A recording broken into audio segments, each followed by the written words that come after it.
একটি বন্যায় আমাদের রাস্তাঘাটের এই পরিস্থিতি করে ফেলেছে, যা অনেক ক্ষয়ক্ষতি হয়ে গেছে আমাদের দেশের। এটা চট্টগ্রাম মহাসড়কের দৃশ্য।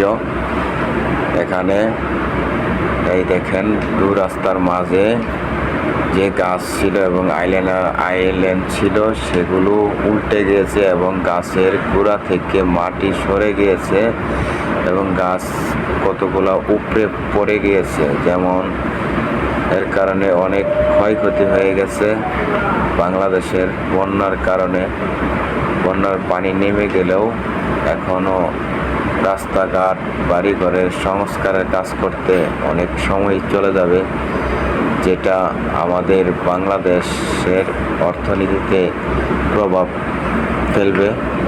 এই প্রভাব কাটিয়ে উঠতে আমাদের অনেক সময়